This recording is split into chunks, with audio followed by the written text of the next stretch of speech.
Sekarang kita akan masuki firman Tuhan. Sebelumnya, Naomi bisa berdoa untuk firman Tuhan. Iya, bisa Pak. Ya. Shalom, selamat Shalom. pagi. Salam semuanya. Bapak yang baik, terima kasih Tuhan. Kami bisa berkumpul kembali di embun pagi ini Tuhan. Kami telah mendengarkan puji-pujian. Sebentar Tuhan, kami akan mendengarkan firman-Mu yang disampaikan Gembala kami Tuhan. Kiranya menjadi kerinduan kami untuk hari lepas hari, untuk mendapatkan pengajaran yang baru Tuhan, untuk kami bisa melakukannya. Terima kasih Tuhan, di dalam nama Tuhan Yesus, haleluya, amin. Amin.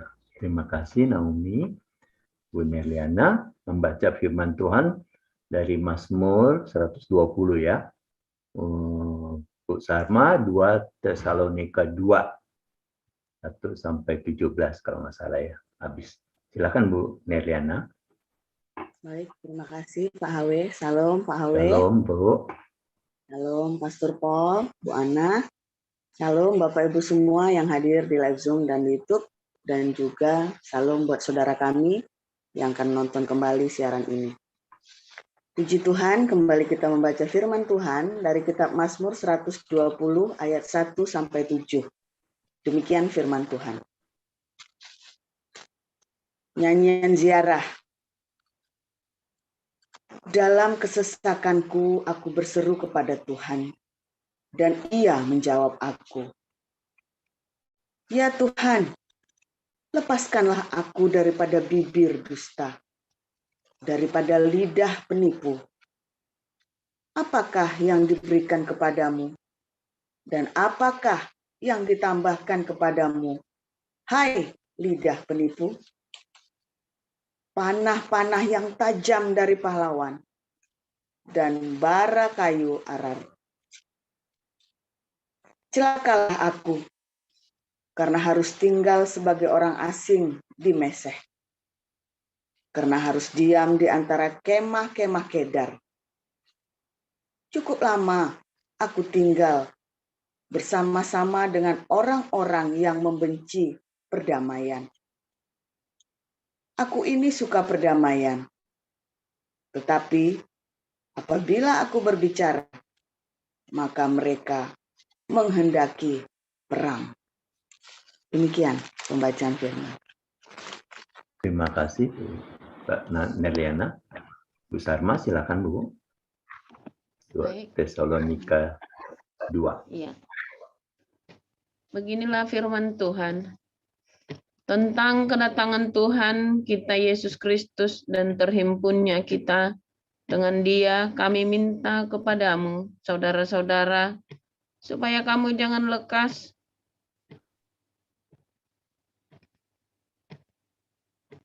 bingung dan gelisah, baik oleh ilham roh maupun oleh pemberitaan atau surat yang dikatakan dari kami, seolah-olah hari Tuhan telah tiba.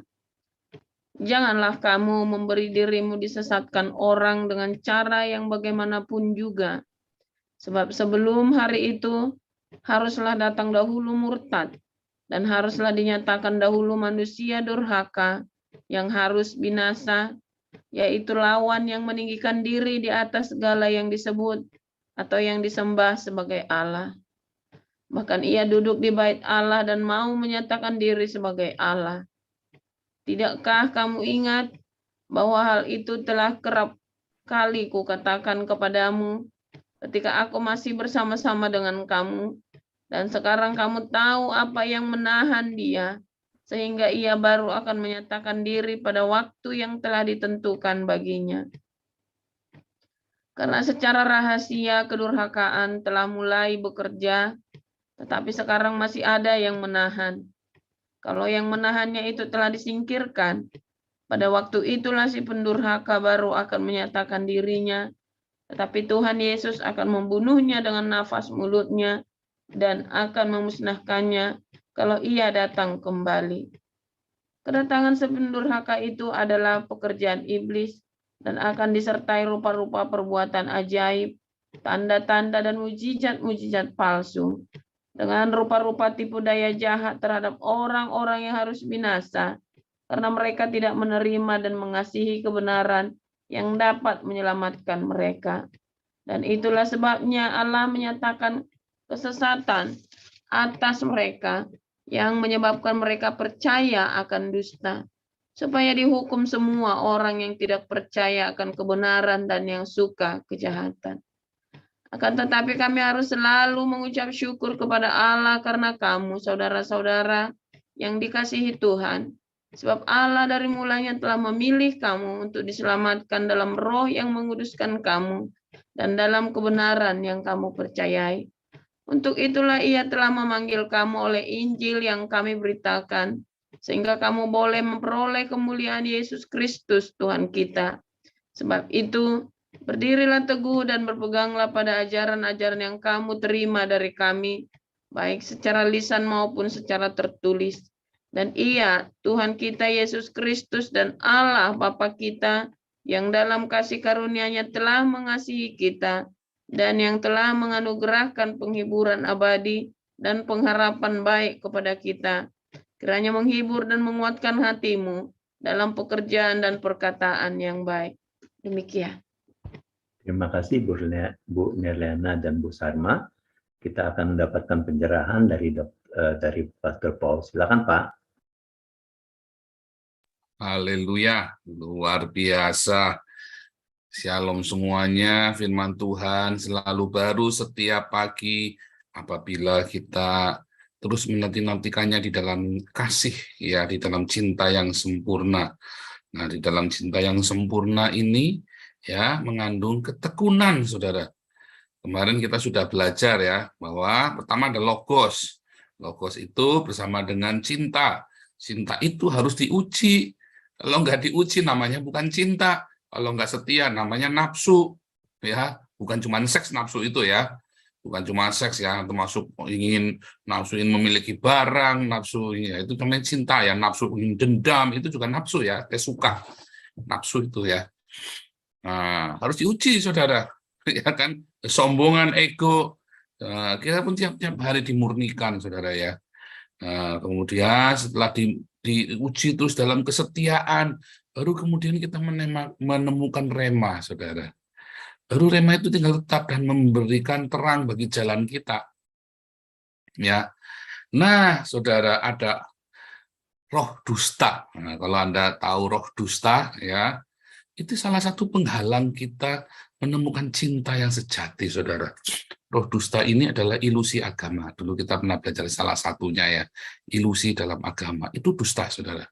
Kalau tadi Anda membaca, ya, di Daud ini bilang, orang-orang ini kalau saya ngomong itu pengen ngajak perang terus, ngomong baik-baik pengen ngajak perang terus. Maksudnya ngajak perang itu, kalau kita lihat apa konteksnya dia itu, maksudnya itu adalah ini orang bohong terus ini, ya. Ini orang bohong terus. Kenapa sih harus bohong terus? Kenapa sih harus bohong? Ada, ya, kemarin kan saya baru belajar itu, ya. Baru kita belajar juga. Saya kasih tahu Anda, ya. Ada orang yang bohong terus, saudara. Saudara pernah ketemu nggak orang begini? Kalau nggak bohong itu, ya, kalau nggak bohong itu aneh buat dia. Wah, kami ngalami, ya. Kita ketemu orang ini bohong terus, dan bohongnya itu sangat meyakinkan. Yang tahu bohongnya dia itu cuma saya, saudara, herannya. Jengkelnya kan begitu. Coba saudara tinggal di lingkungan, ada satu orang yang bohong, dan yang tahu dia bohong itu cuma Anda, yang lain tuh percaya sama dia. Jengkelnya kayak apa coba? Iya kan? Yang lain tuh sudah terkesima dengan bohongnya dia. Anda udah bilang dia bohong, Anda malah dimusuhi satu kampung, saudara. Dimusuhi satu keluarga. Oh, saya ngalamin, saudara. Saya ngalamin. Ini keluarga besar kami, masih cerita yang lama, ya, banyak sekali cerita. Orang ini bohong, istrinya juga sampai marah, saudara. Istrinya sampai marah, sampai malu, cuma bingung dia. Nah, dia bohong kemana-mana, satu keluarga dibohongin, orang tua kami dibohongin, saya dibohongin, tapi saya ngerti, entah kenapa, saya dari dulu, saya bisa cium bau bohongnya orang, saudara. Ya entah kenapa, sudah saya juga nggak ngerti. Saudara. Dari orang kalau ngomong sama saya 1 meter begini, ya, ini orang suka bohong, saya bisa tahu baunya, saudara. Saudara boleh percaya, boleh enggak ya. Anak itu sampai ini ya, ya pokoknya nggak bisa bohong. Baunya itu loh, orang bohong itu baunya khas, saudara. Entah mengapa, saya juga nggak ngerti, saudara. Itu karunia, sengsara, sengsara, saudara, sengsara. Orang tahu orang bohong itu sengsara, jengkel kan. Nah, itu saya bisa cium kalau ngomong-ngomong. Nah, sekarang saya cuma ngeliat di YouTube, saya ngerti ini orang bohong. Cuma ngeliat di YouTube aja saya tahu, saudara, ini orang bohong ini. Tetapi, ya, saudara, di waktu itu, setiap kali saya ngomong sama saya, ini kok bau, saya bilang, kamu bohong ya? Pertama, saya baru, mobil saya dibobol, kehilangan 20 juta. Aduh, saya bilang sama saya, bohong ini. Cuman semua orang percaya, pertama saya diamkan. Saya diamkan. Tambah lama tambah ngelunjak, saudara. Karena semua orang percaya dengan bohongnya dia, dan setiap ngomong sama dia, pasti bohong. Dari mulai cerita, saya banyak ceweknya dulu, wah ini artis ini pernah tidur sama saya. Orang percaya, kagum-kagum. Saya bilang ini orang bohong. Kenapa barang begitu aja dibohongin? Oh tadi pagi saya lagi makan, ada ini ditelepon sama jenderal ini. Saya bilang ini orang bohong. Saya ngerti dia bohong. Orang-orang percaya, saudara. Sampai itu tadi udah geger besar. Itu orang masih percaya dia bohong. Heran, saudara. Akhirnya terakhir ya, akhirnya kebongkar semua. Dia sudah rusak, saudara. Roh dusta itu, ya, ada orang tertentu yang dihinggapi roh dusta, saudara. Tahun 90-an itu pernah ada buku namanya 200 dusta sehari, ya. Itu sempat heboh itu ya di Indonesia. Judulnya 200 dusta sehari, yang nulis namanya William Backus, saya nggak tahu cara bacanya ya, William Backus. Itu menarik ya. Setiap orang normal rata-rata sehari mengucapkan 200 dusta, ya. Termasuk Anda dan saya. Contohnya. Sudah makan belum? Sudah, gampang sudah. Ya kan? Padahal belum, ya kan? Sudah. Ya, itu contoh itu ya, contoh dari mulai yang basa-basi atau gara-gara kita takut dia tersinggung. Pak, bagus nggak Pak? Bagus. Dalam hati gue kayak ikan paus. Kalau istri saya nanya, Pak, bagus nggak? Kayak buntelan. Ngamuk. Lagi kayak buntelan, kamu jangan pakai itu, jelek kamu, nanti saya dihina. Nanti orang-orang pada ketawain kita. Jangan pakai itu kayak buntelan. Begitu terus terang ya.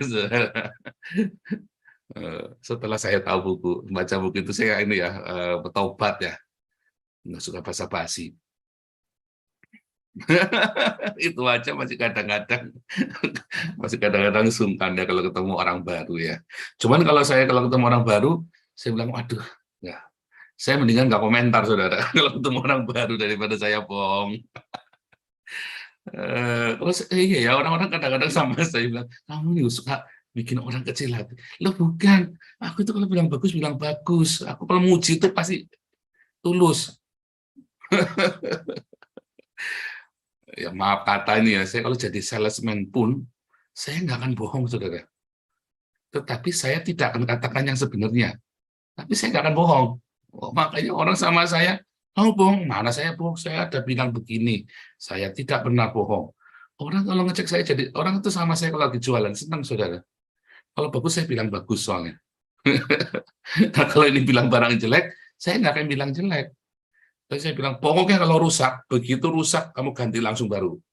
Begitu, saudara. Nggak usah bohong. Barangnya, ya mungkin yang penting servisnya. Kita alihkan. Ya, nggak usah bohong. Orang, apalagi kalau ada jualan ya, kalau ada jualan, waduh, bukan 200 dosa sehari, omonganmu itu, lambemu itu, wah itu kalau lambene orang-orang salesman itu ya, begitu, aduh, saya sampai pengen muntah. Saya kalau ketemu salesman, ini maaf, saya juga pernah jadi sales ya, jadi saya nggak menghina Anda, bukan. Tapi jangan jadi salesman terus bohong. Oh, itu Anda berarti paling jualan salesman bohong itu adalah yang paling rendah, saudara. Kelasnya itu, ilmunya paling rendah, bohong. Ilmu bohong itu ilmu paling rendah.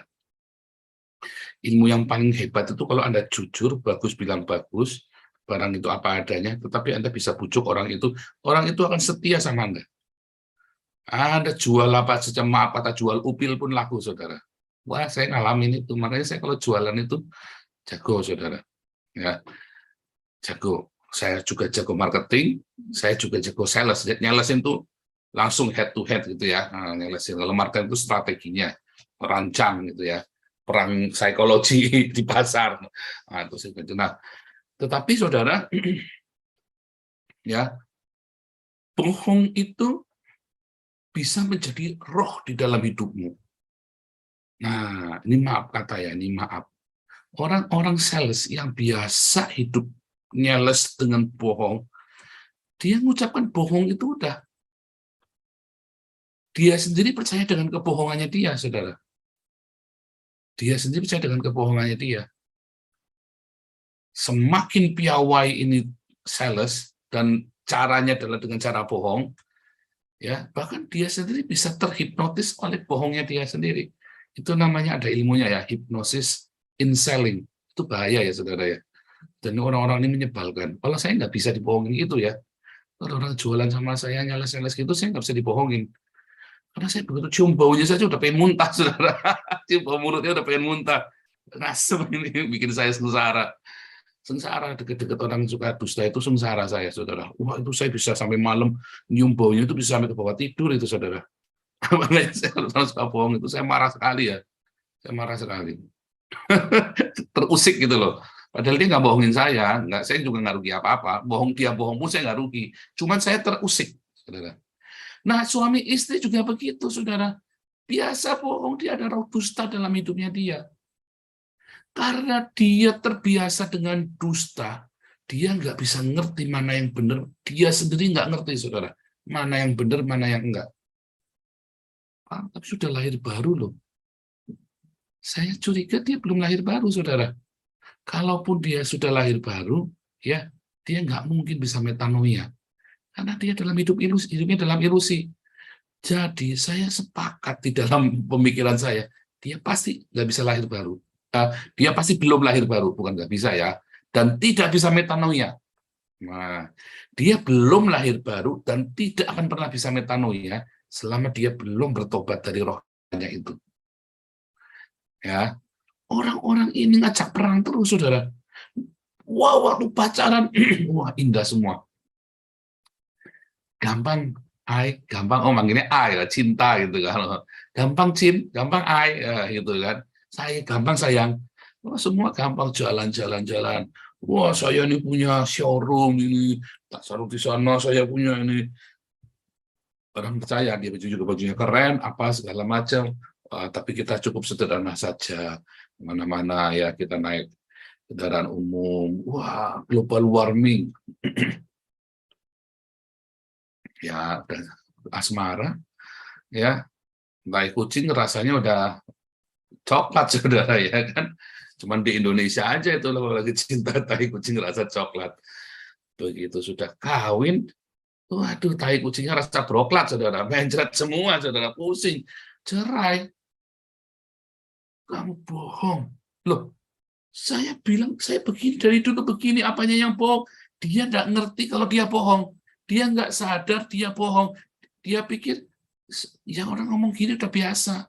Wah, saudara, kalau ketemu di orang-orang yang di daerah kota, Jakarta kota itu, ya, yang dimasuk-masukin, itu biasa orang membual, saudara. Dia pikir itu membual. Itu bohong sama saja, saudara. Dan itu membuat sengsara dalam keluarga-keluarga, karena ketika dia pacaran, yang perempuannya membual, yang laki-lakinya membual, ketemu mereka hidup di dalam bualan, dan hidup di dalam ilusi. Itu biasa di kota-kota metropolitan itu. Enggak yang di Jakarta, enggak yang di Eropa. Ya, enggak yang di Jakarta, enggak yang di Eropa. Dan mereka kemudian hidup di dalam bualan-bualan itu, dan mereka percaya, saudara. Wih, ngeri, saudara. Anda kalau membangun pernikahanmu di atas itu, aduh, saya cuma pegangan batu. Aduh, kasihan sekali kamu, sial bener. Sial, saudara. nggak akan bisa menemukan cinta sejati di situ. Jadi logosnya itu nggak akan pernah bisa jadi rema, mandek di logos. Anda bisa teriak-teriak haleluya, jejeritan, tetangisan, biraba-raba, itu semua dusta semua. Anda nggak ngerti kalau Anda bohong, Anda tidak ngerti kalau Anda sedang ada roh dusta di situ yang disesatkan tadi ya. Karena Anda terbiasa membual, akhirnya Anda disesatkan oleh bualan Anda sendiri. Maaf ya saudara ya, ini ada yang Islam juga, saya ngomong situ terus terang ya. Islam itu lahir dari hoax, saudara. Seorang nabi, dia cerita, dia putar balikan isi Alkitab. Kalau kamu tidak percaya saya ngomong, saya parah kamu. Dia datang kemana-mana, dia dakwah, dia kirim surat sama raja-raja Kristen, kalau kamu tidak mau jadi Islam, tidak mau percaya dengan yang saya ajarkan, kita perang. Dulu pernah kita bikin videonya ya, sampai ratusan ribu yang nonton itu ya. Sudah ratusan ribu, 200.000 ya. Kebohongan yang disiarkan dengan dahsyat dan dengan pedang sampai orang percaya bahwa itu yang benar, yang bohong itu yang benar. Saudara ngalamin itu enggak? Ya kan? Suamimu bohong, istrimu bohong, sampai dia nggak tahu kalau dia bohong, saudara. Sehingga saudara ketika ngomong sama dia benar-benar nggak ngerti kalau dia bohong. Karena dia sendiri menghidupi kebohongan itu, saudara. Dia menghidupinya, dia sendiri nggak tahu kalau dia bohong. Kayak orang sakit jiwa ya, kedengarannya. Ya, itulah salah satu gejala penyakit jiwa. Orang hidup di dalam kebohongan dan dia tidak tahu kalau dia sedang bohong. Karena terbiasa dalam hidup ilusi dari satu ilusi ke ilusi yang lain, dan dia hidup dalam ilusi, dan dia nggak sadar kalau dia sedang hidup dalam itu.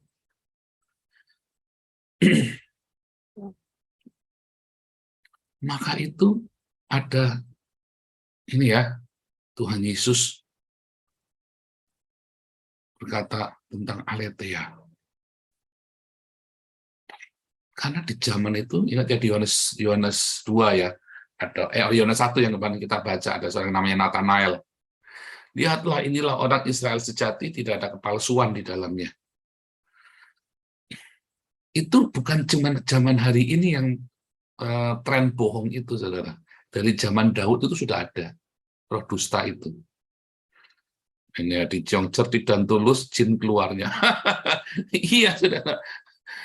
Iya, benar ya. Jalan keluar, Pak, namanya. Iya, tapi cerdik dan tulus jalan keluarnya, masalahnya saya nangkepnya beda ya. Banyak orang ngomongnya cerdik seperti ular, tulus seperti merpati, tapi tujuannya adalah buat bohong. Karena cerdik seperti ular, tulus seperti merpati itu bukan seperti yang orang udah dulu pernah kita belajar ya. Cerdik seperti ular itu artinya tahu firman Tuhan. Tulus seperti merpati artinya tahu mencari kebenaran.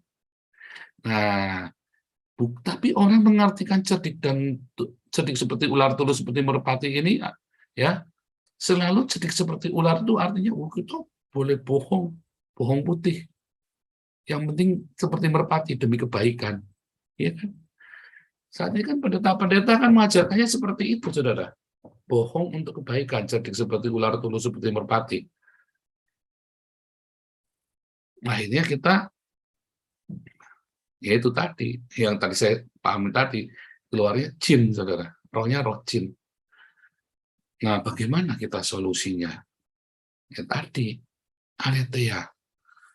Wah, untuk pertama kali orang yang sudah biasa dikuasai roh bohong, untuk belajar aletheia, wah susah sekali, saudara. Dia harus putuskan roh bohong itu dengan kelahiran baru. Ya, lahir dari air, kemudian dari roh. Dari rohnya ya, adalah logos ditambah dengan aletheia. Masalahnya, bisa nggak Anda berdiakonia tanpa bohong? Akhirnya kan Anda seperti Ananias dan Safira kan?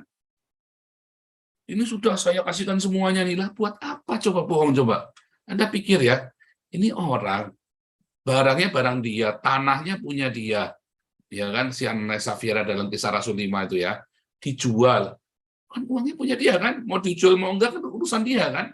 Lalu dia datang kepada komunitas jemaat para rasul itu, uang penjualnya separuh dikasihkan, ini semua hasil penjualan. Coba dia bohong itu buat apa coba?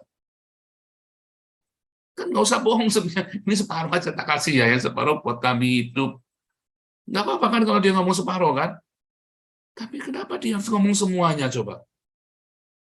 Ada roh dusta di situ. Ya, tujuannya macam-macam, pencitraan lah, politik lah, ya kan, kayak politikus-politikus itu kalau deket-deket gereja bisa dibohongin sama Anies ya. Oh, jadi gubrak-gubrak kita. Tapi iya kan, gereja bisa dibohongin sama Anies kan, kagum-kagum gereja sama Anies kan. Anda tahu Gubernur Anies itu adalah punya roh bohong yang luar biasa. Itu saya jadi pertama ngeliat kiri itu, aduh, ini orang ini punya roh dusta yang luar biasa. Mulutnya itu semuanya nggak ada yang nggak dusta. Iya kan? Kayak kalau ditanya, percaya politikus enggak, saya nggak pernah percaya politikus.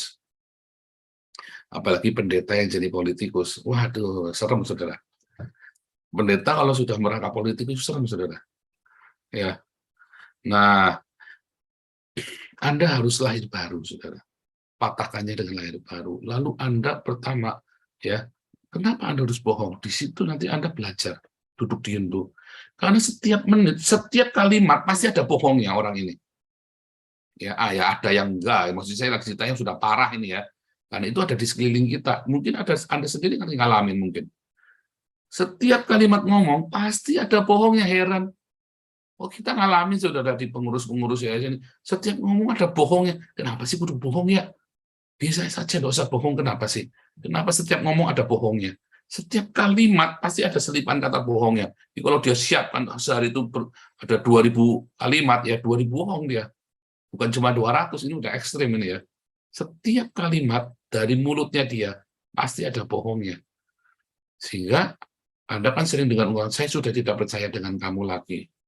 Itu adalah keputusasaan. Reaksi keputusasaan untuk menghadapi orang yang ini. Karena tiap kalimat itu udah nggak ada benernya lagi. Dan itu ada di sekitar kita. Nah, orang-orang ini pertama dia harus bertobat, saudara. Dia harus lahir baru, dan kemudian dia harus menyadari. Pengakuan itu penting, saudara. Malu nggak? Malu. Malu, apalagi semua bualannya dia, yang dia benteng itu ya, benteng bualannya dia kan hidup di dalam benteng ilusinya dia. Benteng bualannya itu hancur.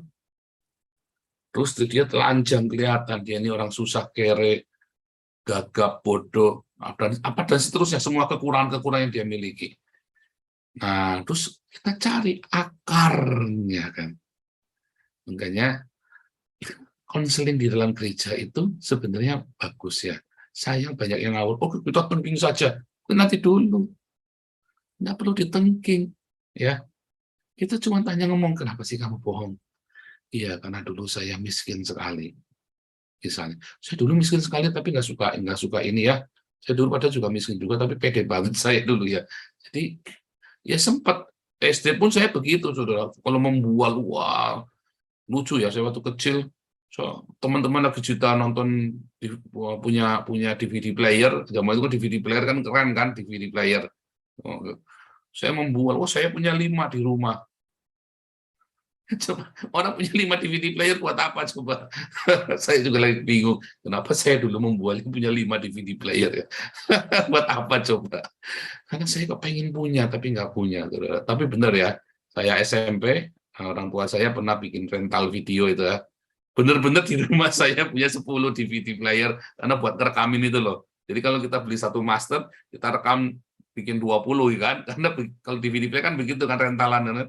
Punya 1 master, belinya 1, kemudian diperbanyak, kita kopi gitu kan, terus kita rental gitu ya. Jadi saya benar-benar punya 10 DVD player itu. Tiap malam papi saya itu ngerekamin itu. Kita zamanin itu dulu ya.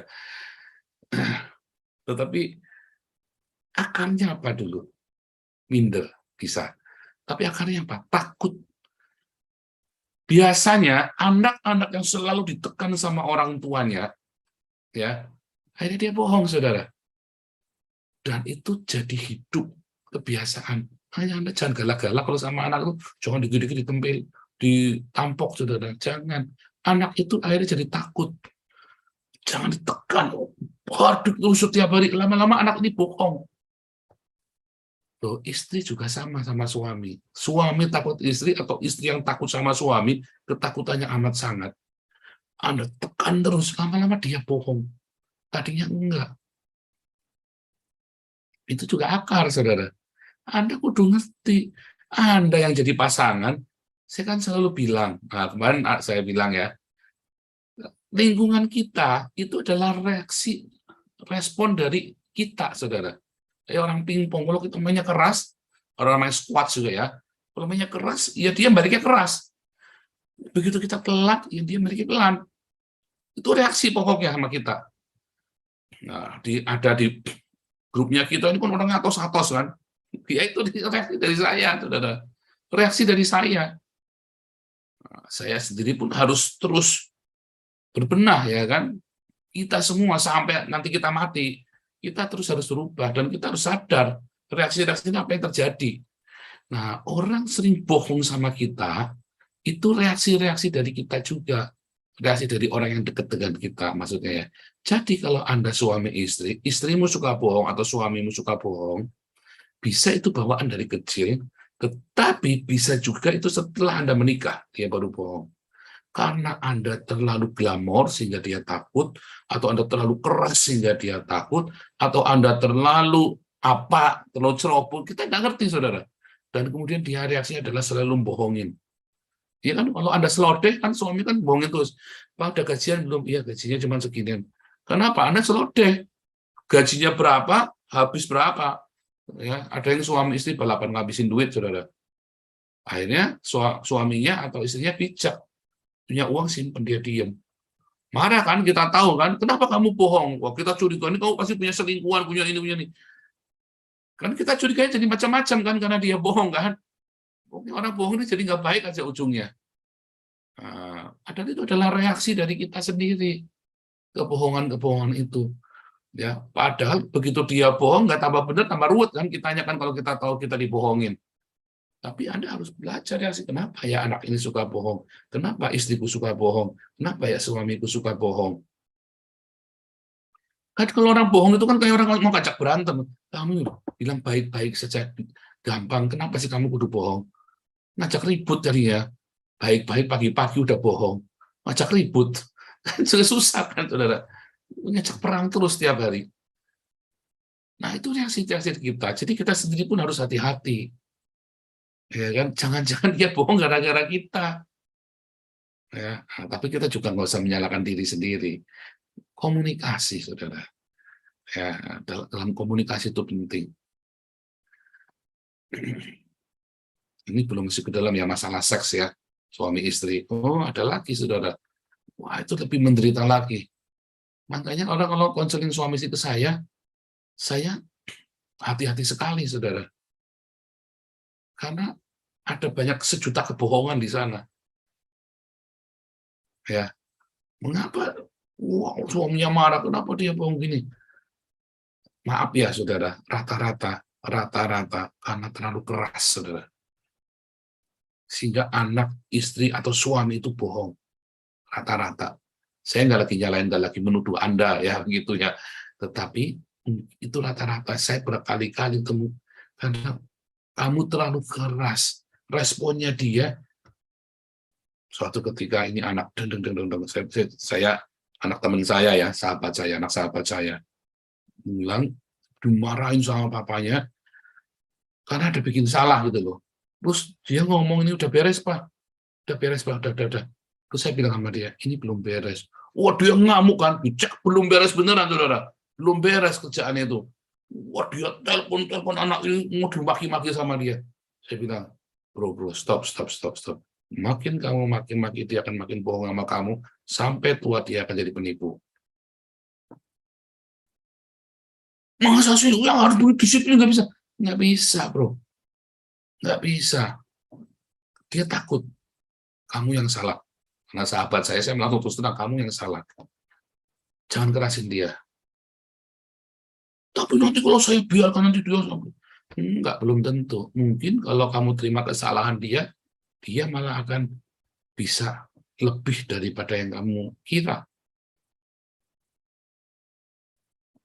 Jadi itu kan bukan masalah kelahiran baru kan, kalau yang ini kan. Oh, dia bohong terus kan masalah lahir baru. Masalahnya apa dong dia? Masalahnya dia dalam tekanan, dia bohong karena dia takut sama kamu. Ya kan? Dia harus berbuat itu supaya jangan tambah geger di rumah. Dia tidak punya, belum metanoia dia. Dia belum ngerti. Ngomong jujur itu lebih baik, separah apapun, sehancur apapun, ngomong jujur itu tetap lebih baik. Orang Islam suka bilang ya Roma 3 ayat 7. Orang Kristen itu boleh bohong, itu Roma 3 ayat 7. Dia nggak baca ayat 8-nya. Orang yang berbohong demi kebenaran tetap harus dihukum, saudara. Orang yang berbohong demi kebenaran tetap harus dihukum. Orang-orang itu layak dihukum. Ya, dalam ayat 8-nya. Orang-orang Islam ini kurang ajar ya. Dia nggak mau buka, nggak mau baca semuanya, dipotong terus ditiup-tiupkan ke kita. Itulah dusta. Itu juga dusta, saudara. Nah, jadi satu, ada masalah karena dia memang belum lahir baru, saudara. Ya, dan dia belum bisa membereskan, dia belum berdamai. Ya, kalau dia lahir baru, dia akan berdamai dengan Tuhan Yesus, lalu dia berdamai dengan Allah, dia berdamai dengan dirinya sendiri, lalu dia bisa jujur, saudara. Dan dia mulai metanoia. Kedua, dia sudah lahir baru, tapi dia belum metanoia. Dia tidak tahu apapun masalahnya, jangan bohong itu lebih baik. Geger, saudara. Ribut. Di rumah itu ribut, saudara. Karena Anda terlalu keras. Nah, lama-lama anak ini gimana? Dia nggak tega, orang tuanya ribut terus, adik-adiknya sampai ketakutan nangis. Dia bohong. Ketahuan, nggak apa-apa dia yang dimarahin. Yang lain enggak. Cuman dia yang dimarahin. Kasihan kan? Baik kan anak ini kan? Kasihan, saudara. Oh, saya ngeliat ini mah kasihan ngeliat anak ini. Saya bilang, aduh, ya saya ngeliatnya kasihan sekali. Orang tuanya nggak tahu mau berubah apa enggak, saya nggak tahu sampai sekarang. Ya. Tapi saya bilang ini kasihan. Saya bilang ini kalau terus-terusan anak ini nanti jadi putus ini, bisa ruwet. Atau dia akan terbiasa dengan bohong sampai dia menghidupi bohong itu nanti. Ya, jadi kan jadi ini kan bohong itu jadi ininya dia, itulah roh dusta. Nah, itu tadi ya, karena terlalu ada sesuatu dan dia berusaha menutupin. Yang ketiga ini, saudara nggak mau metanoia. Ya kan? Ada rahasia di dalam metanoia tentang dusta ini. Yang kalau Anda ngomong dengan benar, ya biasanya pengusaha-pengusaha yang punya integritas, kredibilitas, ya dia tahu ini, saudara. Saya kemarin nonton sebuah film yang bagus ya. Ada cerita tentang lawyer, saya lupa judulnya ya. Ada lawyer, kakak beradik ini lawyer, yang kakaknya ini integritasnya luar biasa, yang adiknya ini wah lihai, saudara. Itu yang definisinya jadi seperti ular itu, yang definisinya para pendeta itu ya. Lihai, ini demi kebaikan, suntak sana suntak sini. Wah, dia tabrak sana tabrak sini. Yang punya integritas ini, saya sampai heran-heran. Mungkin nggak ya seorang lawyer ini punya integritas, nggak usah bohong. Lawyer ini kan boleh bohong kan? Wah, di Indonesia ini banyak lawyer bohong, semua kurang ajar. Saya nggak mengira lawyer ya, lawyer yang jujur. Kayak Alvin Timo Edan, saudara. Jujur, yang penting A, B, B. Ya, saya banyak ketemu lawyer-lawyer yang kurang ajar, ya suntak sini. Kelihatannya baik, aja bang. Ini juga ya, mau bajingan juga, mau tilep-tilep juga. Saya juga mau digituin, ketemu saya, saudara, putus. Dikira saya pendeta ngomongnya baik apa, hantam saudara sama saya. Sampai dia kejang-kejang sama saya. Lawyer ini bisa punya integritas, bagaimana dia mau membela hak-hak kliennya dengan kebenaran, bahkan prosesnya pun dia tidak boleh salah. Begitu dia bikin salah, dia langsung hampiri ke kliennya, dia bilang, maaf, saya ada proses yang ini, ternyata ngambilnya itu tidak sesuai dengan aturan hukum yang berlaku. Ini membahayakan kamu nanti. Dia ngomong di depan, lalu kliennya bilang apa? Saya percaya kamu, tenang saja, resiko saya tanggung. Yang sudah terjadi sudah, besok jangan. Tapi saya tetap senang, kliennya malah senang, saudara. Saudara tahu ketika di dalam bisnis, Anda mengaku salah, ya, partner Anda lebih bangga. Pertama jengkel, marah. Terus Anda ngomong nanti, itulah semangatnya saya ngomong, saya siap dengan konsekuensinya kalau kamu tidak suka. Tapi inilah saya, kalau saya salah, saya akan ngomong sama kamu. Anda kalau lagi tender, barang, salah beli, Anda ngomong, daripada ditilak, saudara. Saya sudah lakukan dua-duanya. Dan yang paling baik adalah kalau saya ngomong. Orang itu respect. Dan besok-besok dia akan tahu, kita A bilang A, B bilang B, dia nggak akan cek lagi, saudara. Lebih lancar. Dan kita tetap jujur, integritas kita. Ya, dan kredibilitas kita, saudara. Anda harus metanoia dulu yang itu. Dan Anda harus ngalamin sendiri. Ya, saya bilang sama anak saya, dia menjadi pengusaha. Kamu jaga integritas, kredibilitasmu. Jangan kamu seluntup-seluntup, pikirmu kamu lihai. Orang nonton. Dia tidak bisa komplain karena tidak bisa menemukan kebohonganmu. Tapi di dalam hati dia bilang, ini kurang ajar. Busuk ini. Orang tidak bisa ngomong, saudara. Tapi di hati. Saya nggak bisa ngomong. Saya kalau ketemu sama orang, terus mulutnya bau gitu kan. Bau bohong maksudnya. Mulutnya bukan, nggak sikatan juga bisa, nggak gosok gigi. Cuman maksudnya bau bohong. Saya tahu ini orang kurang ajar ini. Kalau itu lagi di darat begini, saya nggak bisa ngomong, saudara. Cuman dalam hati saya ini orang. Suatu ketika kalau berbenturan dengan saya, tak buka, tak belarkan, putus-putus, nggak urusan saya.